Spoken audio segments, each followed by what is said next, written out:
Nailed it. That's totally going on Snapchat. Oh. You're not going to use that, are you?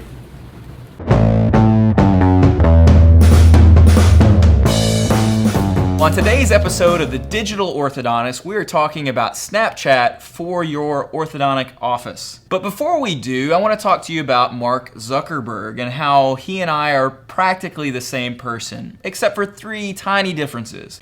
Number 1, I did not invent Facebook. Number 2, I'm 11 days older. And a little wiser, I'd like to think. And number 3, I didn't try and buy Snapchat for $3 billion in 2013. In 2013, I was graduating from orthodontics residency, which as I say it, doesn't really sound as cool as Zuckerberg. But then we are, however, both Tauruses and stubborn, but loyal. So we're pretty much the same guy, right? Anyway, so let's talk Snapchat. Let's talk orthodontic office Snapchat. What are your options? The first question is, if I can't promote my practice really well on Snapchat, then what's the point? What I would say to that is, you can promote your practice on Snapchat. You can increase patient engagement and patient loyalty. The days of using Snapchat to market your practice are coming. Just like with Facebook and with Twitter and Instagram, they have all eventually monetized their systems, and Snapchat eventually will add those options. So yes, you can promote your practice on Snapchat now, and then also in the future, you'll be able to promote it even more. So how do I recommend that an office use Snapchat? I think there are 2 basic options, and I think these options apply to Twitter and Instagram. Facebook is unique in that I think you really should use it as a practice, but on Snapchat, you can either promote your practice or you can promote yourself. I would argue that most people buy people, not businesses, and so I use Snapchat really just as a personal thing. It's more about me as Dr. Fagala and what I do from day to day. I could probably use it better, to be frank, but I'm also trying to understand Snapchat. And so I use it as a way for people to understand what I'm about. When I go to a football game, they can see me at the football game and what I'm, interested in. Maybe the funny things that happen with my kids, and yes, sometimes the funny things or the interesting things that happen at my practice. I could see an argument made for using Snapchat as a practice, that it could just be Saddle Creek Orthodontics, and that maybe we have a couple eye touches at the office and let the staff do videos and photos throughout the day, or even have one set up for patients to go and take a selfie on. I think you can do that pretty effectively. So I think you got 2 options. You got to find what works best for you. But then there's a question of, how do I market my practice on Snapchat? And I think there's a lot of options. I think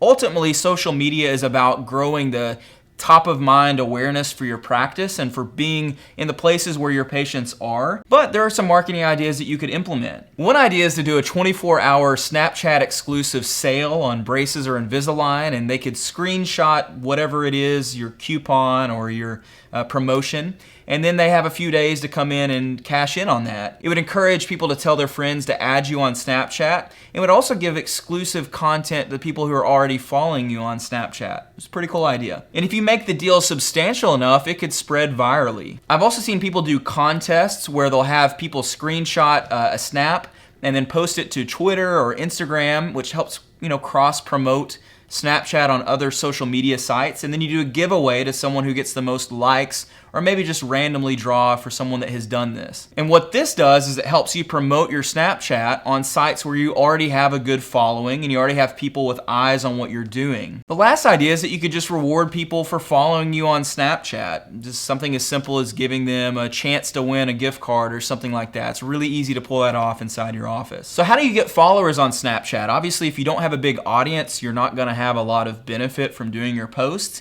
The first thing you can do is you can join early. The earlier you join a social media site, the more followers that you will ultimately have, because as people join it, especially if it's really early, then they'll see you and they'll be more likely to add you. If you wait too long, then you're going to be a small fish in a very big pond. The other strategy is to add as many people as you can, and as you add them, they'll add you back. This is one reason why I think choosing to use Snapchat as a person is more effective, because people are more likely to follow back a person than they are a practice. So I think it stands to reason that your audience will be bigger as a person than as a practice. Of course, there are ways to add people using your address book or something that's called a snap code, or by using their username. You can also add people that are nearby if they'll pull out their phone. So maybe if you see a patient on Snapchat, you can say, hey, are you following us on Snapchat? So you can have them add you right as they sit in the chair in your office. Additionally, you can promote your Snapchat username on Facebook and Twitter and Instagram, or with signage around your office. It's all about promotion, promotion, promotion. If you want people to add you on Snapchat, you've got to remind them over and over and over,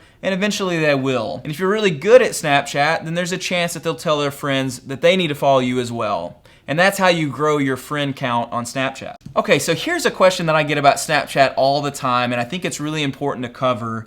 And the question is if your Snapchat is personal in nature, and then a 13-year-old patient adds you, what do you do about it? Well, that's a tricky one. If you're going to be friends with young patients on Snapchat, your content needs to be wholesome. My life is an open book on social media. There's nothing that I have to hide, my family, my friends, whatever. Everything is wholesome. It's G or maybe PG rated, okay? I want patients both young and old to follow me. I want to tell my story in a way that engages all different ages and that is appropriate for all ages. So if a parent finds out that their 13-year-old is following me and they look at my content, they have nothing that they're going to be upset about. And I have nothing to hide and nothing to fear. We just want to thank all of you for all the support, for all of you who watch and who send us questions and feedback. I hope that by watching these videos, you've learned some tips and tricks that have helped grow your practice, and that you're seeing better response and better engagement on social media. If you want to step that up, contact us at Neon Canvas. We'd love to work with you. Have a great one. We'll see you next week.